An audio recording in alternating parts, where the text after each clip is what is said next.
গাজায় ইসরায়েলি আগ্রাসনের ফলে খাদ্যপণ্যের দাম আকাশছোঁয়া। পর্যাপ্ত ত্রাণ সরবরাহ না থাকায় স্থানীয় বাজার থেকে কিনতে হচ্ছে খাদ্যপণ্য। তবে চড়া দামের জন্য প্রয়োজনীয় পরিমাণ আটা কিনতে পারছেন না কেউই। এজন্য গাজাবাসীকে প্রায়ই করতে হচ্ছে ধার দেনা। বান্ডেল থাকলে প্রতি সেনমানিতে টাকা বাঁচবে। বিকাশ সেনমানি বান্ডেল কিনে জিতুন প্রতি লেনদেনে। গাজাবাসীর জন্য অন্যতম বড় যুদ্ধ হয়ে দাঁড়িয়েছে খাদ্য সংকট। পর্যাপ্ত ত্রাণ সরবরাহ না থাকায় খাদ্যের জন্য ফিলিস্তিনিদের যেতে হচ্ছে স্থানীয় বাজারগুলোতে, কিন্তু সেখানেও আকাশছোঁয়া দাম খাদ্যদ্রব্যের।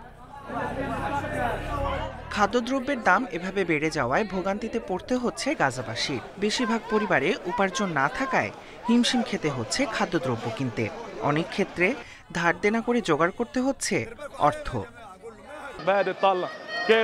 সন্তানদের জন্য প্রতিদিন 1 কেজি করে আটা কিনি, কিন্তু দোকানিকে দাম কমাতে বললেও তারা রাজি হয় না। অনেক কষ্টে টাকা ধার করে আটা কিনতে হয়।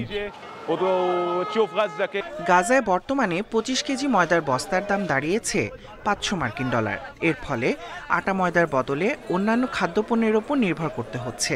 তবে সেগুলোর দামও খুব একটা কম নয় বলছে গাজাবাসীরা। 1 মাসেরও বেশি সময় হলো আটা কিনিনি।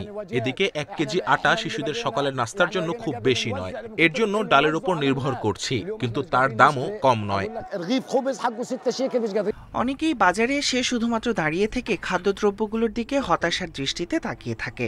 সে সময় তাদের মনে পড়ে যুদ্ধের পূর্ববর্তী পরিস্থিতির কথা, যখন তারা নিজেরা খাবার কিনতেন, এমনকি ভাগ করে নিতেন অন্যদের সঙ্গেও। Tahmid Abrar, independent news.